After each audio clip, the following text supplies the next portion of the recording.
நாங்கள் இப்போ கட்சியின் மறுசீரமைப்பு நடவடிக்கைகளில் ஈடுபட்டு வருகிறோம். அதன் பிறகு 2026 தமிழக வெற்றி கழகத்துடன் கூட்டணியா என செய்தியாளர் எழுப்பிய கேள்விக்கு விசிக தலைவர் திருமாவளவன் பதிலளித்துள்ளார். தாவேகாவும் விசிகாவும் சேர்ந்து கூட்டணி வச்சா இளைஞருக்கான ஒரு இதை உருவாக்கலாம்னு சொல்லியிருக்காரு. நீங்க அதை எப்படி நீங்க நினைக்கிறீங்க? அவர் அவருடைய விருப்பத்தை வெளிப்படுத்தியிருக்கிறாரு. அவருடைய ஒரு செயல் திட்டமாக அப்படி ஒரு செயல் திட்டத்தை வகுக்கலாங்கிற எண்ணம் கூட அவர் இருக்கலாம். அது அவங்களுடைய தனிப்பட்ட கருத்து.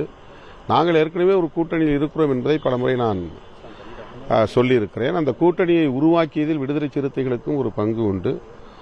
அந்த வகையில் நாங்கள் அந்த கூட்டணியில் தொடருவோம் என்பதை பலமுறை சொல்லியிருக்கிறேன், இப்போதும் சொல்லுகிறேன்.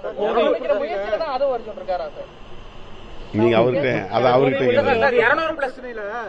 மக்கள் பிரச்சனையில நான் இந்த போட்டோ ஷூட் நடத்துறது, ட்வீட் போடுறது, அவங்களுக்காக அறிக்கை விடுறது, இந்த மாதிரி சம்பிரதாய அரசியல் எனக்கு விருப்பமே இல்லை. என்ன செய்யறது, நானே ஆனா சம்பிரதாயத்துக்கு இதெல்லாம் செய்ய வேண்டியிருக்கு அப்படின்னு சொல்றாரு. இது அரசியல் கட்சி தலைவரா அதுதான் அவருக்கு உடன்பாடு இல்லை. ஆனாலும் அதுக்கு உடன்படக்கூடிய நிலை. இதுதான் அரசியலை நோக்கி, அதிகார மையத்தை நோக்கி போக போக நாம் நிறைய கற்றுக்கொள்ள நேரிடும். அதைத்தான் அவர் இன்றைக்கு வெளிப்படுத்தி இருக்கிறார். ஆனா அவங்க இருமாப்பு அப்படின்னு சொல்லி விஜய் பேசியிருக்காரு. மைனஸ்ல போயிடுவீங்க 2026 சொல்லியிருக்காரு. இதுக்கெல்லாம் கருத்து சொல்ல முடியாது. அது அதுதான் அவருடைய கருத்தை அவர் சொல்லியிருக்கிறார். அதுக்கு அதை விட கூடுதலான விளக்கம் தேவைன்னா அவர்கிட்ட தான் நீங்க பேசணும். போதை ஒழிப்பு மாநாடு நடத்துறீங்க, அதுக்கு அடுத்த கட்டமா அது சம்பந்தமா என்ன முயற்சி? நாங்கள் இப்ப கட்சியின் மறுசீரமைப்பு நடவடிக்கைகளில் ஈடுபட்டு வருகிறோம். அதன் பிறகு எல்லா ஒன்றியங்களிலும் மது ஒழிப்பு மகளிர் குழுவை நாங்கள் கட்டமைக்க இருக்கிறோம். அந்த மகளிர் குழுவினருக்கு மது ஒழிப்பு தொடர்பான விழிப்புணர்வு பிரச்சாரங்களை அல்லது பயிற்சியை நாங்கள் தர திட்டமிட்டிருக்கிறோம். இது ஒரு நீண்டகால செயல் திட்டம்.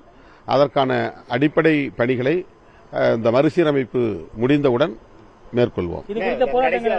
ஆதவ் அர்ஜுன் மீது நடவடிக்கை எடுக்கப்படுமா? ஏற்கனவே கேட்டு தொடர்ந்து கூட்டணியை காப்பாத்துறீங்க, நீங்க எல்லாம் ஒன்னா இருக்கீங்க. அதுதான், அதாவது திமுக தலைமையிலான கூட்டணியில் விடுதலை சிறுத்தைகள் அங்கம் வகிக்கிறது. இந்த நிலையிலே திமுக கூட்டணியில் குழப்பத்தை ஏற்படுத்தும் வகையில் அவர் கருத்து தெரிவித்து வருகிறார் என்பது உண்மை. அவரிடம் விளக்கம் கேட்போம். உரிய விளக்கம் கிடைக்கும் என்று பார்ப்போம். அதன் பிறகு இயக்க முன்னணி தோழர்களோடு கலந்து பேசுவோம்.